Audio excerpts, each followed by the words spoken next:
fighting, the nets were so empty. Then Jesus came and he said, "All mine, cast your nets to the other side and go fish, fishing for the Lord. Go fish, people now, go fish, people now, go fish, fishing with Jesus, believe us. People need the Lord today, so cast the gospel net their way and go fish, fishing for the Lord." Well, that day by the water, these men were so amazed. The nets were full and breaking. Then they heard Jesus say, "Follow me, I have a job to do." So they followed him. I guess they knew they would go fish, fishing for the Lord. Go fish, people now, go fish, people now, go fish, fishing. Good morning, children. Today I count it a privilege and a joy that I can be here to share with you about missions. My name is Ivan Patrick De Silva, and I pastor a church in Good News Assembly of God, Aisharton Village, South Rupununi. This morning I want to talk to you about missionaries. First of all, their mission is the goal that we accomplish. Missions are the activities that we use to accomplish missions. And thirdly, missionaries are persons who are sent to spread religion from one place to another place. I am primarily involved in doing missionary work among the Wapishana tribe in the South Rupununi, one of the 9 tribes of Guyana. Now, first to begin with, there are 3 types of missionaries. There are local missionaries, there are foreign missionaries, and there are what you call career missionaries. The local missionaries are those who do missionary work in and around their own country. Foreign missionaries do work outside of their country. Career missionaries are those who use their career to get into countries to spread, to do missionary work. For example, a country that is closed to Christianity, someone can use his skill or career to enter that country and do missionary work, such as doctors and lawyers and skilled men and men that have a career. But primarily I want to talk to you about myself. I'm involved in missionary work since 1975. I grew up in Georgetown, and I left Georgetown and I went and I traveled almost all over the Guyana, and I ended up in the Rupununi to do missionary work. My missionary work is what you would call cross-culture missionary work, because I work with a tribe, a Wapishana tribe.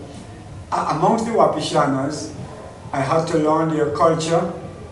I had to learn the type of food, to eat their type of food, and to involve in their type of work too.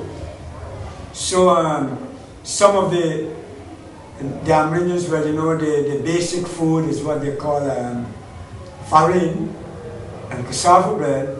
So as a missionary, you have to adjust to all of that. Like the Apostle Paul says, you become all things to all men, that you might be able to win some. When I started out as a missionary, I traveled, and our first son was born in a village called Toka, that's in North Rupununi, where I had the privilege of delivering my first son along with an Amerindian woman. Then we spent some time in Letem, working with the church there, and then we moved to Aisharton.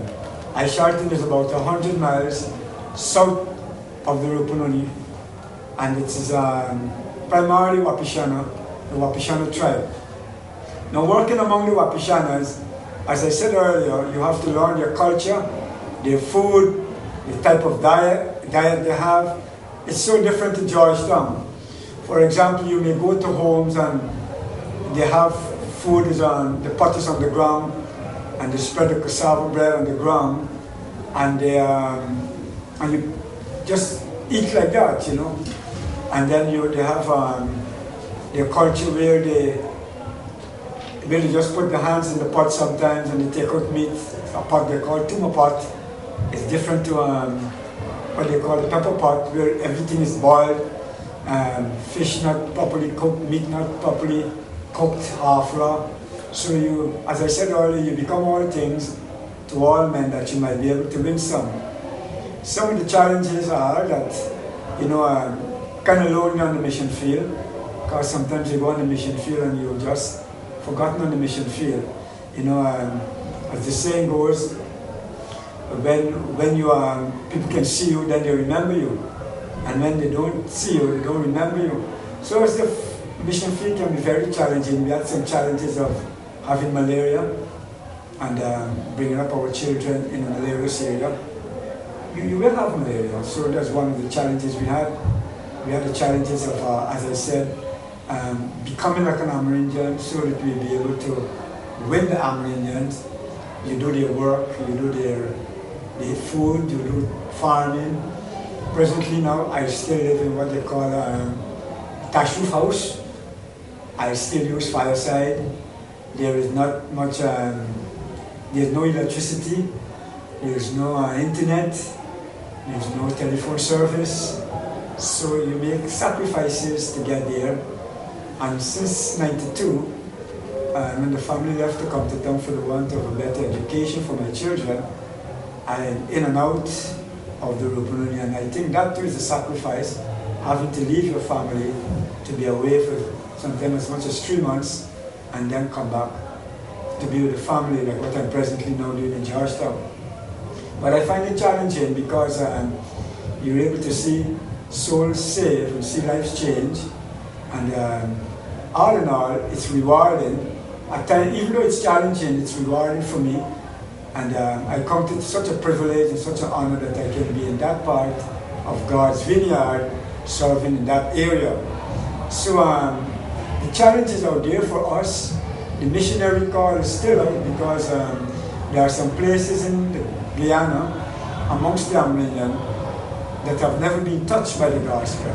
So I want to challenge each and every one of you that may feel the call of God, and you could take it up as you feel the call of God, and He's able to prepare you.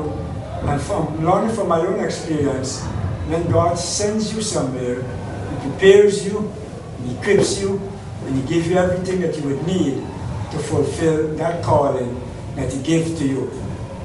Again, the Bible says, for with God, all things are possible. And He can give us the strength that we need to accomplish whatever task He gives to us. So I want to come to such a joy that I'll be able to share with you today. And I trust God that you'll be able to answer call God. And know there are some of you God will be speaking to today and through the rest of the VBS as we go through the life of Paul. You will be challenged as a missionary. There will be challenges. There will be setbacks. But through it all, like the Apostle Paul that we will learn from day after day, he's able to bring us out through victorious. Thank you.